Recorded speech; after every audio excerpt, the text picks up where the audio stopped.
मध्य पूर्वमध्ये गेल्या 1 महिन्यापासून जो संघर्ष सुरू आहे तो आता एका मोठ्या प्रादेशिक युद्धात बदलण्याचा धोका निर्माण झालाय. आणि ह्याचे परिणाम फक्त त्या प्रदेशापुरते मर्यादित राहणार नाहीत, तर ते संपूर्ण जगावर होऊ शकतात. तर आज आपण याच विषयाचा सविस्तर आढावा घेणार आहोत, या स्रोत सामग्रीच्या आधारे. सुरुवातच करूया तेहरान विद्यापीठातील मोहम्मद मरांडी यांच्या या गंभीर इशाऱ्याने.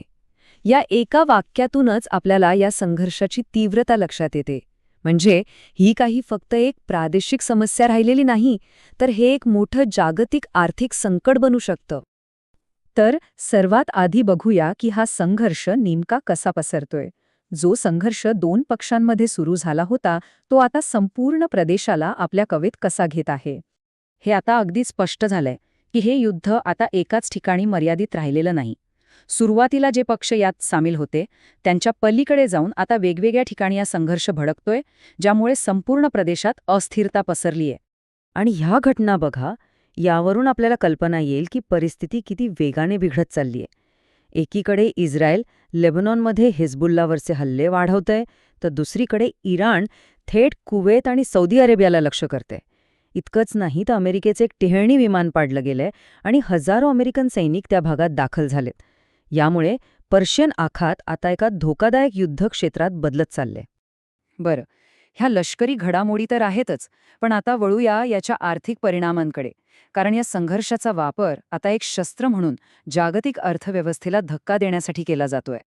पण प्रश्न असा आहे की एका प्रदेशात सुरू असलेलं युद्ध संपूर्ण जागतिक अर्थव्यवस्थेला कसं काय खिळखिळ करू शकतं.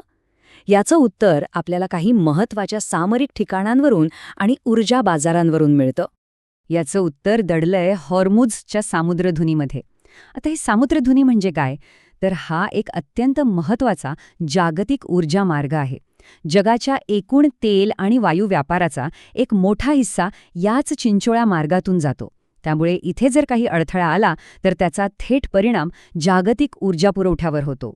विशेषतः विकसनशील देशांना याचा मोठा फटका बसू शकतो, कारण त्यांच्यासाठी ऊर्जेच्या किमती वाढणं म्हणजे संपूर्ण अर्थव्यवस्थाच डळमळीत होणं. आता बघा, याची साखळी प्रतिक्रिया कशी होते. समजा ही सामुद्रधुनी बंद झाली, मग काय होतं. संपूर्ण जगाचा तेल आणि वायू पुरवठा अचानक थांबतो. त्यामुळे अनेक देशांना तातडीने ऊर्जा बचतीचे उपाय लागू करावे लागतात आणि याचा थेट परिणाम जगभरातल्या व्यवसायांवर होतो. त्यांना आपलं काम थांबवावं लागतं. आत्तापर्यंत आपण आर्थिक परिणामांबद्दल बोललो, पण या सगळ्याची एक मानवी बाजूसुद्धा आहे आणि ती खूपच भीषण आहे. या युद्धामुळे सामान्य नागरिकांना काय भोगावं लागतंय ते पाहूया. फक्त हा एक आकडा बघा, 12 लाख. इस्रायलने लेबनॉनमध्ये केलेल्या हल्ल्यांमुळे तब्बल 12 लाख लोकांना आपलं घरदार सोडून विस्थापित व्हावं लागलंय. या एका आकड्यावरून या मानवी संकटाची भीषणता आपल्या लक्षात येते. आणि याच संदर्भात अमेरिकेचे माजी मुत्सद्दी नबील कुरी यांचं हे विधान खूप महत्त्वाचं आहे. ते म्हणतात की हे केवळ एक अनैतिक युद्ध नाही, तर ते पूर्णपणे निरर्थक सुद्धा आहे. त्यांच्या या वाक्यातून या संघर्षाची व्यर्थता अधोरेखित होते. आणि असं नाहीये की याची झळ फक्त एकाच बाजूला बसतेय. या युद्धामुळे खुद इस्रायली समाजातही मोठी फूट पडायला सुरुवात झालीय. सामाजिक आणि लष्करी दोन्ही स्तरांवर मोठा दबाव निर्माण झालाय. आकडेवारी पाहिली तर इस्रायलमध्ये या युद्धाला तब्बल 93% ज्यू जनतेचा पाठिंबा आहे.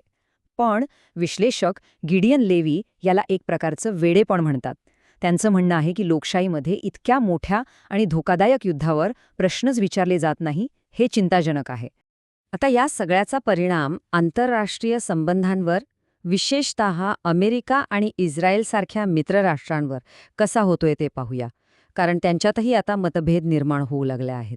विश्लेषक गिडियन लेवी यांचं असं मत आहे की जसजसं हे युद्ध पुढे जाईल आणि अपयशी ठरेल, तसतसं दोषारोपाचा खेळ थेट इस्रायल आणि अमेरिका यांच्यातच सुरू होईल. अमेरिका म्हणेल की इस्रायलने त्यांना या युद्धात ओढलं, आणि याचं मुख्य कारण आहे दोन्ही देशांच्या उद्दिष्टामधला मोठा फरक. बघा, अमेरिकेचं उद्दिष्ट काय आहे, तर त्यांना इराणचा युरेनियम साठा आणि तेल टर्मिनल ताब्यात हवंय. याउलट इस्रायलला काय हवंय, तर त्यांना इराणमध्ये संपूर्ण सत्तापालट घडवून आणायचं आहे. ही उद्दिष्टे फक्त वेगळी नाहीत, तर ती एकमेकांच्या विरोधात जाणारी आहेत.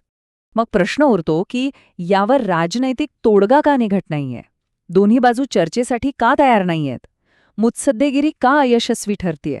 याची अनेक कारणं आहेत. पहिलं म्हणजे इराणचा अमेरिकेवर अजिबात विश्वास नाही, कारण अमेरिकेनेच 2015चा अणुकरार मोडला होता.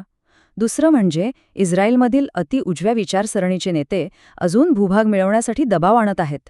आणि तिसरं म्हणजे इराणने स्पष्ट केलंय की त्यांच्यावर झालेल्या कोणत्याही हल्ल्याला ते जबरदस्त प्रत्युत्तर देतील. या सगळ्यामुळे चर्चेचा मार्गच बंद झाला आहे.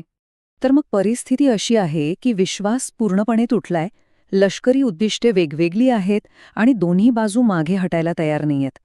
अशा परिस्थितीत खूप उशीर होण्याआधी हे विनाशाचं चक्र थांबवणं खरंच शक्य आहे का? हाच सर्वात मोठा प्रश्न आज आपल्यासमोर आहे.